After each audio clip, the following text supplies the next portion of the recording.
mga kababayan, ma'am sir, this is Jump the Filipino channel. Ako ang inyong lingkod. So today is October 15, 2025 at tayo ngayon ay papunta yan sa may LRT1 sa may Roosevelt Station, EDSA po yan, bago bantay Quezon City. Okay, at dadalhin po natin sa may Gold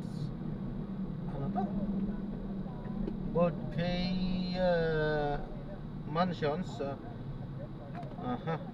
sa may Sauyo Novaliches, Quezon City. Okay, so magbabalik po tayo mamaya konti pag nakakuha na po natin sa disclaimer. Lamang po ang content po natin ay kalsada at hindi ang passenger. Kaya naman sakasakali man po na may marinig kayo mga pangalan ng lugar, pangalan ng tao, pangalan ng organizations, government o private man yan, ay wala pong kinalaman ang channel na ito at wala pong pinapatungkulan. Lahat po ng pinag-uusapan dito ay pawang dito lamang po yan sa loob at wala pong pinapatungkulan sa labas. Okay po, ayan, so magbabalik po tayo mamaya konti pag nakuha na po natin siya.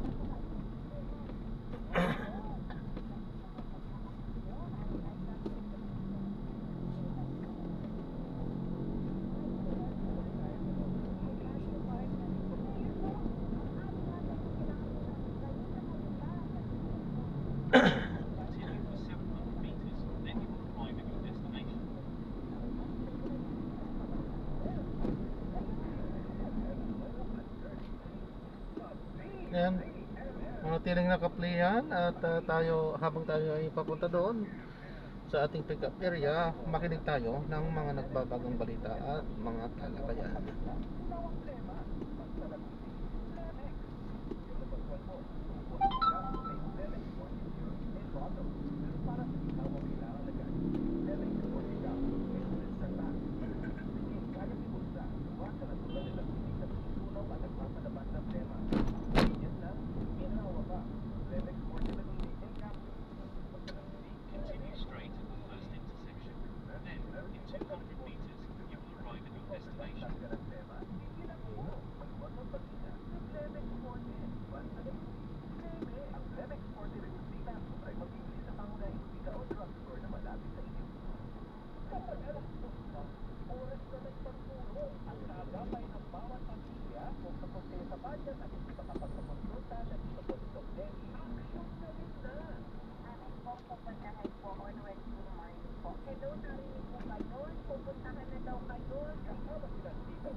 Continue on Congressional Avenue towards Mindanao Avenue for 2 kilometers.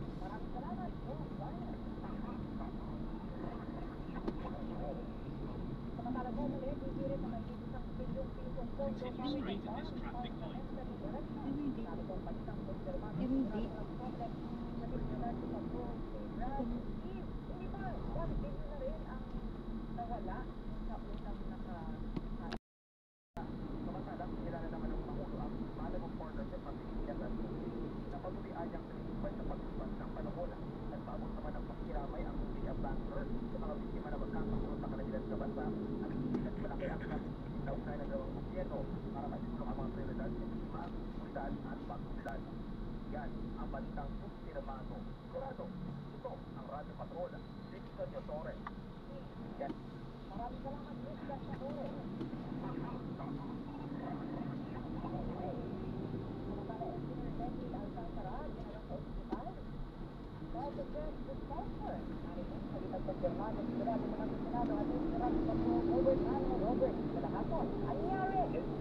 Inopirma ni Senate President Arms, retired Major General Mawa Plasca na dinala sa ospital noong Lunes ni dati Bulacan 1st District Engineer Henry Alcantara. Unahan niya kinarikama ni Alcantara ang nananakit ng Continue straight kaya at the dinala first nila traffic sa light. Pasay Medical Then, Center in para sa 800 meters, Yan turn iba left. confirmatory test. Pero matapos ang ginawa mga test, ay lumabas na manang lamang ito. Agad din siyang ibinalik sa Senado matapos ang check-up. Araw-araw namang sinusuri si Alcantara sa pang-Senate detainees ng Senate Medical Team para ma-monitor ang kanilang mga health status. Yan ang balitang kumpirmado. Sigurado, ito ang Radyo Bato, Robert Mano. EMS. Maraming salamat, Robert Mano.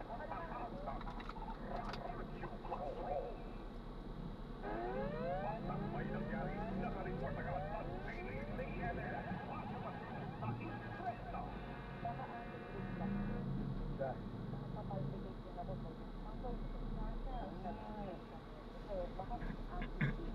Sana yung ating mga caller ngayon ay maiwasan nila yung mga acid rain na. Tanungin natin, Ma'am Imelda ng Nueva Ecija, may follow-up tanong. Tama ba? Nagbabalik sa atin. Si Ma'am Imelda ng Nueva Ecija, welcome back po sa Hello Learn. Kala nyo ba? Partner tayo.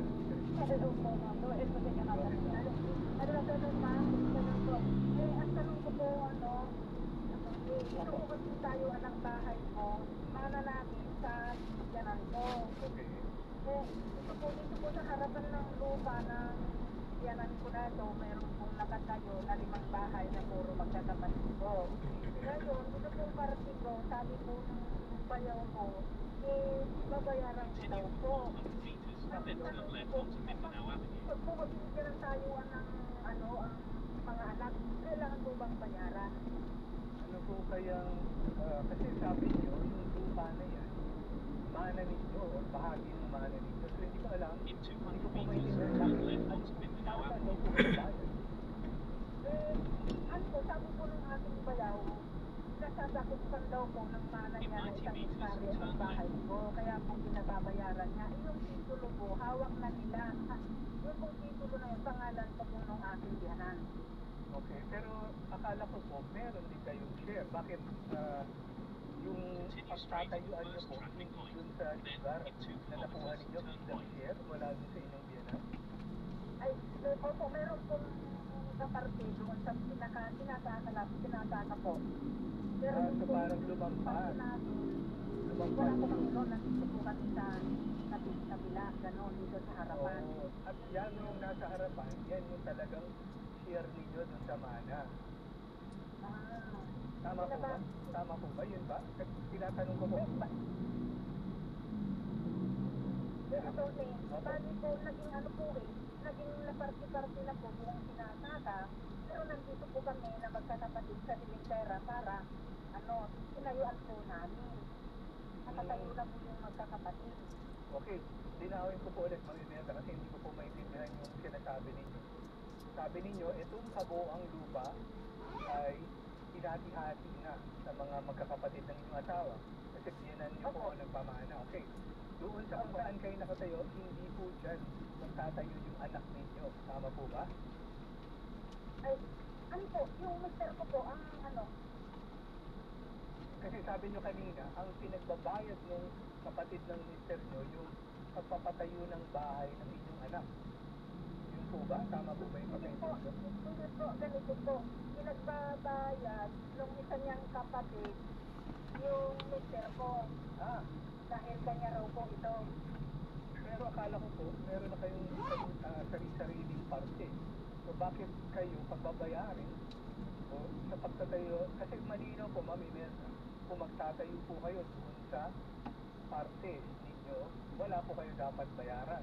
Pero kung magtatayo po kayo sa parte ng kapatid ng mister ninyo, makatarungan lang po na magbayad po tayo kasi kumbaga dapat po malinaw doon sa extrajudicial settlement of estate at sana nga po na ituloy na natin na itulay na natin doon sa pagkakaroon ninyo ng sarili-sariling titulo naka-subdivide na po sana para malinaw po na magtatayo na kayo sa sarili na ninyo lupa kasi ang problema po halimbawa magtatayo kayo wala pang inbound, wala pa man lang subdivision plan tapos pag na-final na yung pala, yung bahay nyo halimbawa pahaba, nakatawid sa dalawang lupa yan kagaya na, magkakaroon kayo ng ganyang problema pero kasi wala pa nang hindi na natin yung mga boundaries ng inyong mga shares may iwasan po natin ang ganitong problema kasi po ang malinaw mga ibesa kung talagang kanila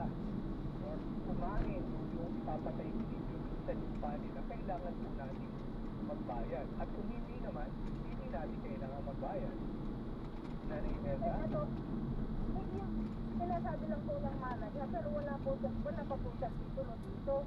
Ang manager pa po ng matanda namin. yun po so dapat po Nanay Imelda unahin po natin yung step na yun kasi nandun po lagi yung panganib at ito matatawag natin legal risk na nagpapatayo tayo wala pang final na hatian yan po yung kumbaga iwasan po natin kagaya hindi po masasagot kung talagang nag-encroach kayo kasi kahit kayo po hindi nyo alam kung alin lugar ang mapupuntahan ninyo hindi po ba? So yun po muna kumbaga kung hindi pa po kayo nagpapatayo ngayon tama po na yung muna yung construction at ayusin po muna natin yung mas basic na problema ng paghahati Nanay Imelda Nakatayo na po kami, Ator. nakatayo na siya. Nakatayo.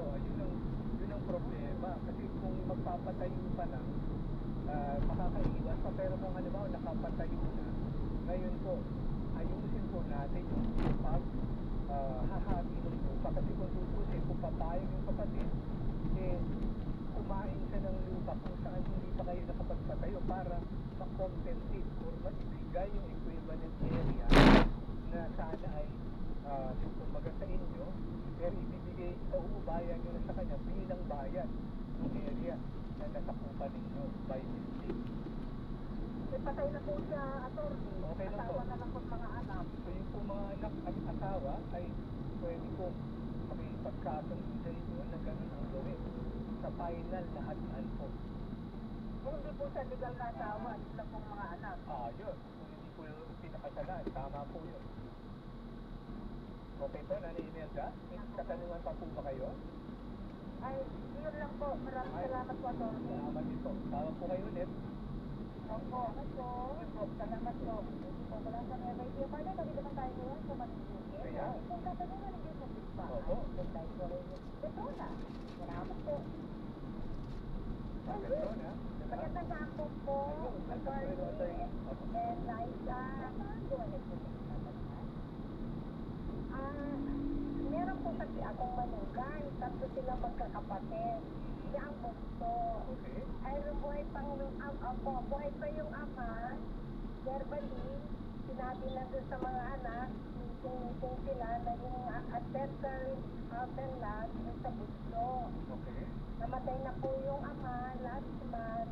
Buhay pa ang ina, pero hindi pa po nag-execute ng Extrajudicial settlement. Sabi ko, dapat ako, 20 peso. Tama po. Kaya lang nahihiyang naman po yung manugang kong ganun, magawa pa. Kasi pupunta daw daw ano yung kanya mga kapatid na dalawa.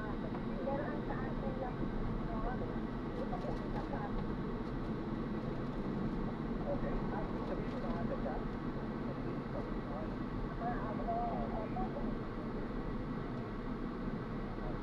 In 200 meters, turn right, then in 60 meters, turn left and continue on the same road. In 100 meters, turn right. In 30 meters, turn left and continue on Suyu Road. In 100 meters, turn right onto Wailing Lanes.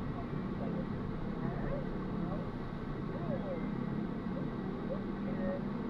In 100 meters, turn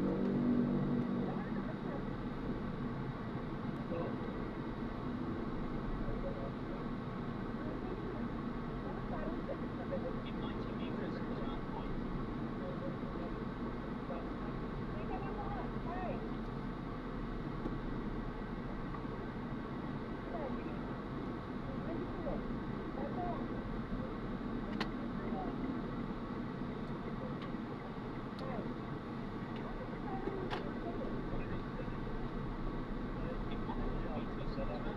then in 50 meters, make a left U-turn.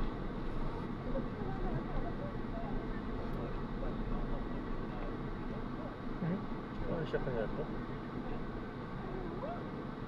Hanggang dulo. Pagpasok po sa gate kan. In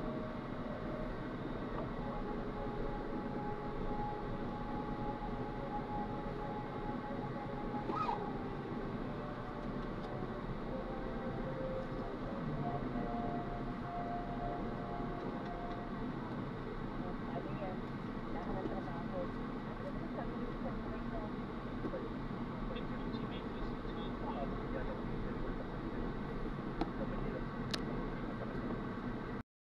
I-drop na natin sila. Maraming salamat po sa panonood. Hanggang sa muli, ingat, God bless. Paalam po muna tayo sa mga tara at gagawa na tayo ng ibang video sa ating susunod na mission. Paalam po.